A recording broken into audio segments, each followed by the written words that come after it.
les noirs, les blancs, les juifs. Partout, ici, à Mexico. Partout ici, le silence régnait. Si tu étais blanc et que tu avais un bon discours, tu pouvais parler. Si tu étais noir, tu étais enfermé. Pour le reste, tu étais mis dans une case, ou alors illuminé. Gay, hétéro, peu importe le genre, ici, tu étais toujours maltraité, toujours traité de quelqu'un d'autre. Le silence régnait dans les rues. Magda, elle, semait la terreur et le désarroi partout où elle passait.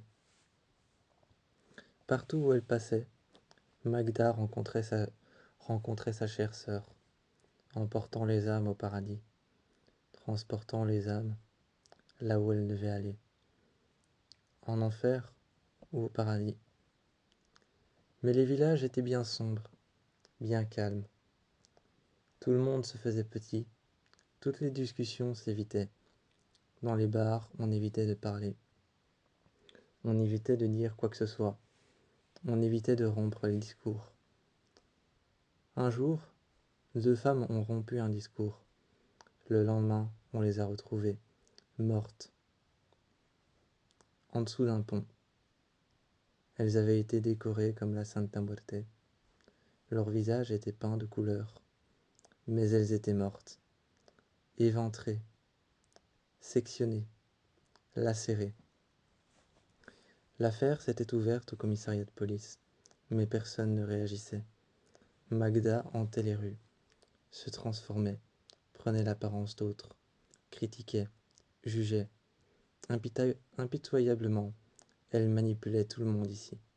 Mais tout le monde ici ne cessait de se taire. Les autres, les plus rebelles, continuaient à vivre, lançaient des rébellions qui souvent se passaient très mal. Ici, que tu aies un genre, un type, une race ou des préférences, nous allons toujours te juger pour ça. Dans cet endroit impitoyable, où naît la colère, la peur, les jugements et les étiquettes. Personne ne se rend compte que le mal incarné vit ici. Magda, semant la terreur, la perte, était en train de détruire à néant ce monde. Elle mettait feu aux moissons, elle mettait feu aux champs, elle mettait feu à la ville. Un incendie s'était déclaré, mais pas de coupable n'avait été trouvé. L'incendie s'était presque déclaré tout seul. Ici, un matin, alors que 2 gardes étaient en train d'être en pause, entendu des cris. 2 femmes criaient et hurlaient. On les retrouvèrent mains et jambes attachées, sur des chaises longues, en plein milieu de Mexique. En plein milieu de Mexico, sur une chaise longue, mains et jambes attachées, bouche bâillonnée, accrochés à ses jambes, des hommes qui regardaient, des chirurgiens faire sur ces femmes des choses abominables, une excitation. Les femmes étaient excisées. Ce n'était pas un passage de rituel. Ce n'était pas un passage rituel pour continuer à suivre une croyance ou une religion. C'était simplement pour que les femmes ne soient plus que des objets. Les personnes qui, eux, préféraient les hommes ou les femmes, étaient envoyées loin, loin d'ici. Ensuite, jugées de blasphémateurs, de tyrans, de tueurs, de tyrans. Des personnes qui blasphémaient Dieu. Ces personnes étaient retrouvées souvent très loin, emmenées dans des camps, et vivaient entassées, comme des moins que rien. Mais Magda avait un plan. Une autre de ces diverses parties les récupérait, leur redonner foi, leur redonner goût à la vie et un moyen de se venger contre tous ceux qui n'ont rien fait ou les ont jugés à tort. Cette femme possédait un bar dans lequel étaient discutées les suspicions, dans lequel étaient discutées les lois impures, les infirmes et les personnes qui étaient jugées à tort et emmenées loin ou tuées, les femmes qui avaient été violées ou mises à bas, mises à terre. Toutes ces femmes-là, eh bien, elles étaient prises sous une main aimante et aimée par une femme qui tenait un bar. Coriace peut-être, jugeant les lois telles qu'elles devraient l'être, mais avec un raisonnement et un bon fond. Elle ne jugeait pas, elle ouvrait sa porte. Son bar n'était plus un simple bar, mais un endroit où tout le monde pouvait se rendre. Dès qu'un policier essayait de rentrer, c'était simplement s'il avait une information à dire. S'il avait une information à dire, quelque chose à transmettre, quelque chose de bon, quelque chose de généralement qui puisse être bon pour notre communauté. Elle levait de temps en temps son couteau, ou alors habillait de temps en temps ses disciples. Elle habillait ses disciples, n'hésitait pas à les voir nus, ou alors même à coucher avec eux. Parfois, elle les regardait, les observait, ses disciples, lançaient une légion, et leur mettait des idées dans la tête. Magda, elle, semait la terreur. Magda, elle, semait la terreur et la discorde, partout autour. Pendant ce temps-là, elle rencontrait sa sœur, sa vieille sœur, qui était tout l'inverse d'elle. Elle répandait peut-être la mort, mais apportait les morts au paradis, les emmenait là où ils devaient aller, les emmenait au paradis, et ne les jugeait pas. Elle les emmenait, elle les accompagnait pendant ce voyage périlleux entre la vie et la mort. Et s'ils atterrissaient en enfer, c'était de la faute de Magda.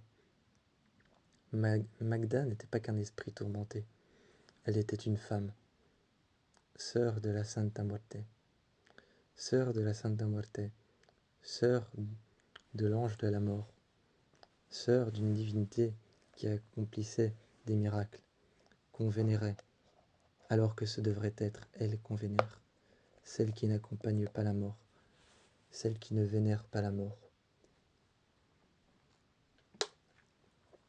Sa sœur, aussi vénérée soit-elle, aussi blanche et immaculée soit-elle, avec sa grande robe blanche, accompagnait les âmes au paradis.